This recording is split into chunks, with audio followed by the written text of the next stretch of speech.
안녕하세요. 네, 인공지능의 철학, 수업 맡게 이정입니다. 네, 오늘은 Computational Theory of Mind, 네, 계산주의 마음이론에 대해서 소개해 드리도록 하겠습니다. 그래서 지난 시간에 계산이 도대체 뭐냐? 라는 질문을 드렸었어요. 그래서 우리가 계산하는 과정을 한번 어렸을 때부터 어떻게 배웠는지 차근차근 한번 고민을 해보면, 네, 지금 보시는 것처럼 어떤 아이가 어떤 학습지에서 이런 식으로 어떤 규칙에 따라서 덧셈과 뺄셈을 계산하는 걸 확인하실 수 있어요. 우리가 뭐 1의 자릿수에 대해서 덧셈을 하고 그것이 10을 넘어가거나 10이 부족, 10이 넘어가면 10의 자리에 하나 1을 추가한다든지 내지는 뺄셈에 있어서 1의 자리에서 뺄셈을 하는데 만약에 부족하다면 하나를 그 10의 자리에서 빼어가지고 10을 추가해서 계산을 한다든지 이런 어떤 일련의 규칙을 가지고 계산을 했던 것을 기억하실 수 있을 거예요. 실제로 네, 도대체 계산이 무엇인가라는 주제는 수학에서도 꽤 중요한 주제였습니다. 왜냐하면 19세기 말에 수학에 뭐 러셀의 역설이나 버리포티의 역설, 그리고 칸토의 역설 등에 따라서 수학의 아주 밑동을 이루고 있는 그 기반을 이루고 있는 집합론에서 역설이 발생하기 때문이죠. 실제로 힐베르트라는 사람은 굉장히 유명한 수학자인데요. 형식주의라는 입장을 취합니다. 그것은 바로 수학의 증명이 방금 우리가 봤던 계산 과정처럼 단순히 논리식과 추론 규칙에 유한한 반복문에 불과하다. 유한 수열에 불과할 것이다. 그래서 이러한 형식주의를 표방을 합니다. 그리고 그 사람은 힐베르트 프로그램이라는 어떤 좋은 프로그램을 제안해서 이것이 가능한지 판별하고자 했습니다. 힐베르트 프로그램은 다른 것이 아니라 수학 명제를 입력하면 참 혹은 거짓을 출력하는 프로그램인데요. 먼저 이를 위해서 기호와 문법을 정하고 어떤 수학 명제를 표현하기 위한 논리식도 만들고 논리식 규칙을 만드는 그런 규칙도 개발하고 논증 과정에 대한 추론 규칙을 몇 가지가 있는지 그것이 무엇이 가능한지를 좀 정해 보았었어요. 마찬가지로 컴퓨터의 아버지라고 불리는 이제 튜링 같은 경우도 이러한 수학적 증명 대신에 우리가 실질적으로 하고 있는 계산에 대해서 이러한 논리를 적용해 봤는데요. 결국에 튜링이 내린 결론은 계산은 기호 및 기호, 다시 말해 숫자죠. 숫자와 계산 규칙에 유한한 반복문에 불과하다라는 것입니다. 그래서 계산이 기호와 기호들에 대한 조작 규칙이 주어졌을 때 기호를 조작하는 과정에 불과하다. 실제로 네, 컴퓨터 공학 내지 컴퓨터 과학에서 계산이란 무엇인가에 대한 연구를 진행하곤 합니다. 그러한 연구는 대부분 오토마타 이론이나 포멀 랭귀지 티어리, 형식 언어론에서 발생하는데요. 그런 컴퓨테이션이 무엇이냐라는 질문에 대해서 사실 굉장히 많은 컴퓨터 과학자와 언어학자가 사실 참석을 했습니다. 여기에 굉장히 큰 기여를 했는데요. 그중 대표적인 언어학자로서 노엄 촘스키라는 언어학자가 방금과 같이 언어의 통사적인 속성, 신텍스라고 부르죠. 인간의 통사적, synthetic property를 가지고 기호와 기호들 사이의 조작 관계를 나타내는 그러한 언어를 이제 연구를 했었어요. 이분은 뭐 언어학자이자 뭐 철학자이자 인지과학자이자 정치 활동가시기도 한데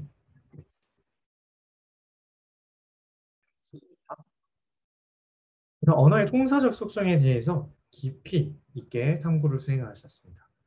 촘스키 하이어르키는 이렇게 형식적 언어론 연구를 통해서 우리가 계산이라고 부를 수 있는 것의 범주를 나누고 그들 사이에 포함 관계를 갖는 계층 구조를 갖는 그러한 분류를 하셨죠. 그래서 대부분 뭐 이분께서 기여하신 게 오토마타 및 형식 언어 이론과 프로그래밍 언어 이론 등 굉장히 중요한 부분에 기여를 하셨습니다. 그래서 이 노엄 촘스키 하이어르키라는 것은 오른쪽에 보시는 것처럼 랭귀지에 대한 걸 나누곤 하십니다. 그래서 더 레귤러 랭귀지, 컨텍스트 프리 랭귀지, 컨텍스트 센시티브 랭귀지, 그리고 리커시블리 이뉴머러블 랭귀지 이렇게 나누시고 이 랭귀지를 구현하는 그 물리적 구현체로서 기호를 조작하는 구현체로서의 오토마톤이라는 기계를 또 만드십니다. 그래서 이 기계는 가상의 기계고 수학적으로 정의된 기계인데요. 보시는 것처럼 네, 그래마랑 프로덕션 룰 이런 것들이 이렇게 써 있는데 결국에는 이 언어마다 이 언어를 구현할 수 있는 기계의 종류가 다르고 이 언어들이 아주 특수한 포함 관계를 지닌다. 그것이 바로 오른쪽과 같은 벤 다이어그램이죠. 결국에 그래서 이 계산이라는 것은 앞서 말했던 힐베르트의 영감을 받고 힐베르트 프로그램의 영감을 받고 튜링은 계산이라는 것이 단순히 기호와 그 기호들을 조작하는 것에 불과하다. 그래서 기호 조작 과정이다라고 본 것이죠. 마찬가지로 이 노엄 촘스키도 우리의 언어를 결국에 기호들과 기호들의 통사적 속성을 조작하는 것과 유사하다. 그래서 우리가 생각할 수 있는 그런 기계적으로 생각할 수 있는 언어의 분류를 이런 식으로 나누고자 하셨던 겁니다.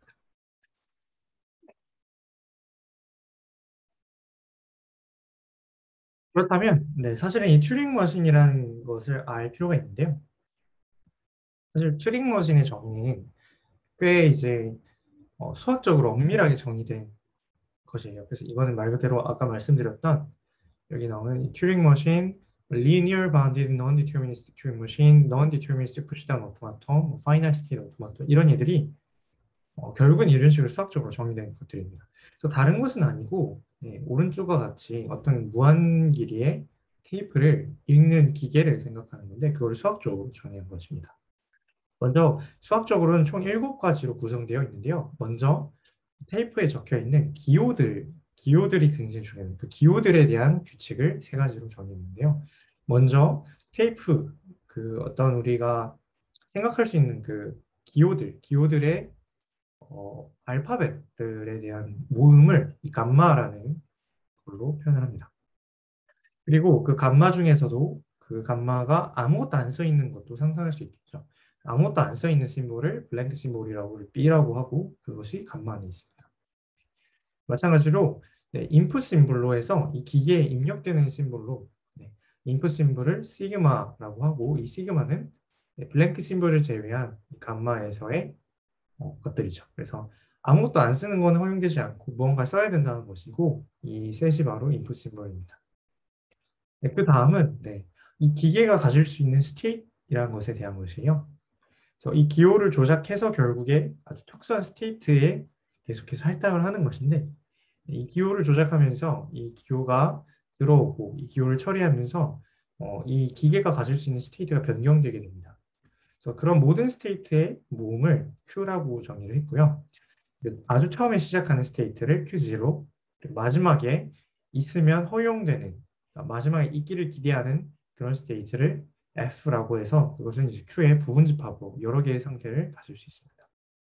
여기서 가장 중요한 건 이 기계가 그렇다면 어떻게 동작할 거냐라는 것인데 여기서 이야기하기로는 이 Q에서 파이널 스테이트를 제외한 것에서 어떤 알파벳, 감마가 들어오게 되면 여기서 자세히 설명해 드릴게요.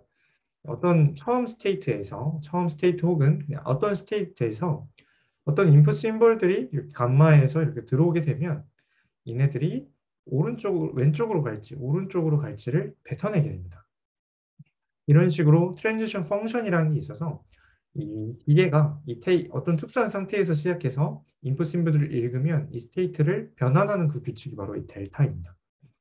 그래서 머릿속을 상상해 보면 이런 기계가 이 테이프가 지금 이 기계가 읽고 있는 테이프의 값에 따라서 막 이동을 하겠죠. 그 이동을 하는데 만약에 우리가 원하는 게 이 B라는 값에 종료되기를 원한다면 이 Q1이 막 읽다가 B에서 종료가 된다면 계산이 끝난 것이고 B에서 종료되지 않는다면 계산이 멈추지 않고 계속될 수도 있는 것이죠. 그래서 이런 식으로 정의하는 것이 바로 튜링 머신입니다. 그래서 앨런 튜링이라는 이 굉장히 대단한 수학자는 계산이라는 과정이 결국에 이 튜링 머신으로 표현할 수 있다. 이 튜링 머신이 허용하는 언어들, 랭귀지들의 모임이 바로 우리가 뭔가 계산하면서 생각할 수 있는 랭귀지다라고 보는 것입니다. 결국에 이 네, 결국에 이 계산이라는 것은 그 계산이 허용하는 랭귀지를 다루는 것이고 그 랭귀지는 이렇게 튜링 머신이라는 것을 통해서 표현될 수 있다, 계산될 수 있다라고 생각했던 것이죠. 그래서 그 계산 과정이나 기호 조작 과정이 허용하는 언어들의 모임이고 그 언어들의 모임은 다시 말해 그 튜링 머신이 허용하는 상태들과 그 트랜지션 룰에 따른 상태들의 모임입니다. 그래서 이 튜링 머신이 허용하는 그 F에서 멈추도록 하는 그러한 아주 좋은 인풋들의 모임인 것이죠. 여기서 이 튜링 머신 그래서 계산이 조금 더 여기서 부연 설명하자면 계산은 결국에 기호들이 주어졌을 때 그 기호를 조작하는 것에 불과하죠. 튜링은 더 나아가서 이것들 결국에 어떤 계산이 그 주어진 기호 조작 규칙에 의해서 허용되는 그 값들이 있고 그 값들만을 허용하는 어떤 기계를 생각할 수 있다. 그것이 바로 튜링 머신이다라고 생각하시면 상관없습니다. 네, 그렇다면 이 튜링이 실제로 조금 더 대단한 일을 했는데 그것이 바로 현대적인 컴퓨터의 작동 원리로서의 보편 튜링 머신이라는 개념을 만든 것입니다.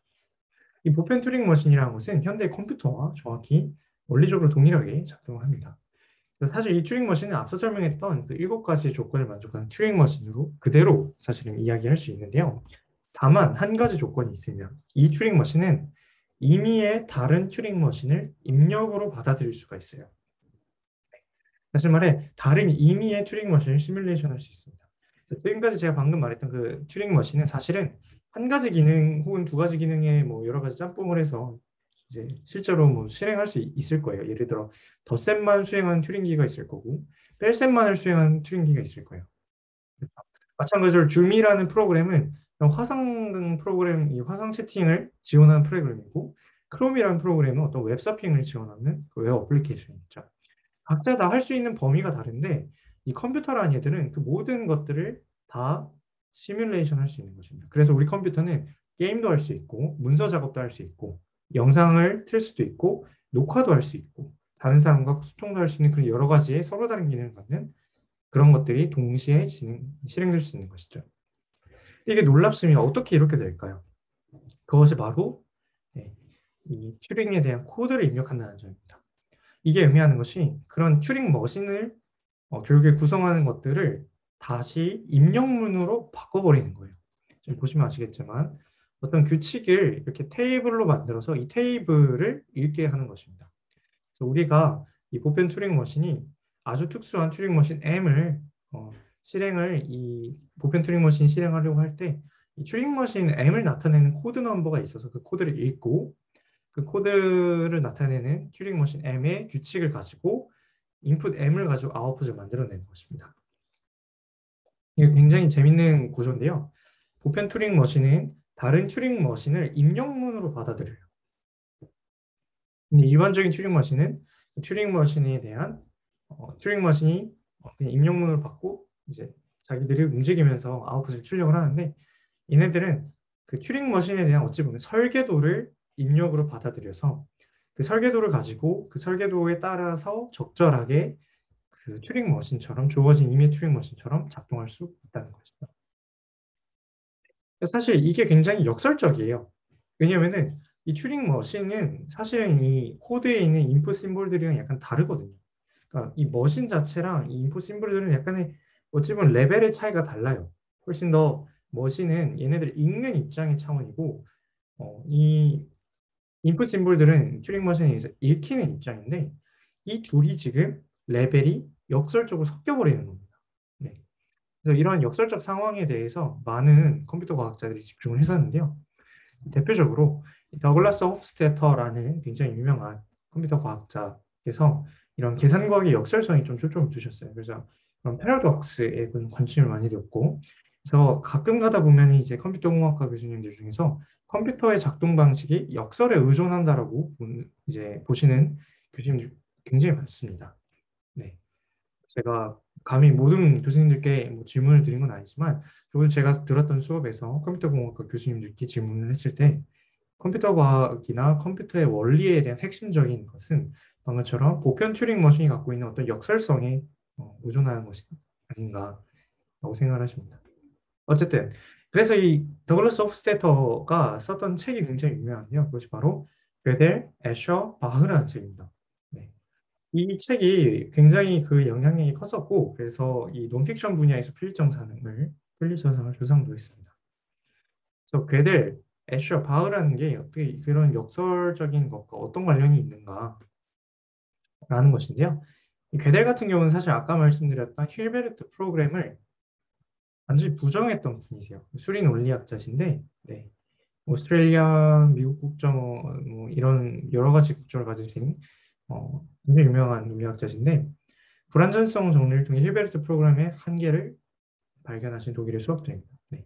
애셔 같은 경우는 네, 아마 이제 제가 뒤에 그림을 좀 보여드릴 텐데 약간 작가 스스로의 가치관이나 관념을 어떤 예술 작품을 통해서 승화하거나 표현하기보다 정말로 인간이 갖고 있는 그런 인간은 혹시 그 인간보다 더 큰 그런 관점이 있을까? 라는 질문을 하시면서 조금 더 보편적 시각을 또 그런 시각의 구조를 찾고자 연구하셨던 네덜란드의 파나바십니다. 바흐는 요한 세바스찬 바흐는 굉장히 유명하죠. 음악의 아버지라고 불리는 독일의 작곡가이자 교회 음악가로 이제 이 바흐가 썼던 푸가 중에서 음악의 헌정이라는 곡 같은 경우는 무한히 올라가는 캐논 같은 것도 있어요. 그래서 그는 성조가 계속해서 상승을 하는데 언제 다시 보면 제자리로 그렇게 됩니다. 결국에 이 세 분의 공통점이 바로 그 역설적인 상황을 잘 인지를 하고 있었고 그런 것들의 어떤 패러독스를 어떤 표현을 하고자 굉장히 노력을 많이 해주셨던 그 세 분들이다 라고 생각하시면 될 것 같아요. 그러나 그럼에도 불구하고 결국 게데르시오 바흐는 방금 말씀드렸던 그 앨런 튜링의 보편 튜링 머신이라는 개념이 우리 컴퓨터의 핵심적인 원리로 작동한다라는 걸 역설하고자 했던 다양한 이제 예시를 통해서 썼던 그런 책으로 저는 받아들였습니다. 이제 좋은 책이고 굉장히 흥미로운 책이기 때문에 여러분들 시간 괜찮으시면 한번 읽어보시길 추천드리겠습니다.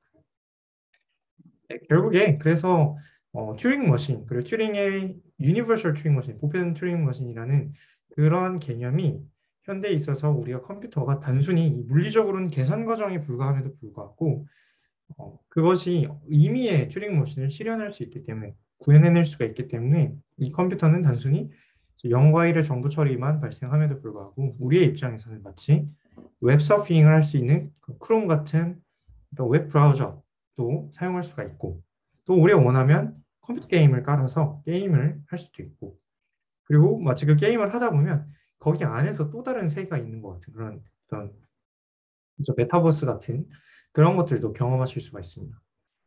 그래서 이 사실 계산주의 마음이론의 입장에서 심리적 속성이라 심리적 상태라는 것은 이런 0101 같은 어떤 계산 과정, 정보 처리 관점의 집합에 불과하지만 그럼에도 불구하고 우리의 마음이 이렇게 굉장히 달라 보이는 이유는 결국에 우리 두뇌라는 보편 튜링 머신이 굉장히 고차원적인 튜링 머신을 실행하고 있기 때문이 아닐까라고 아마 다들 관점을 취하고 계신 것 같아요.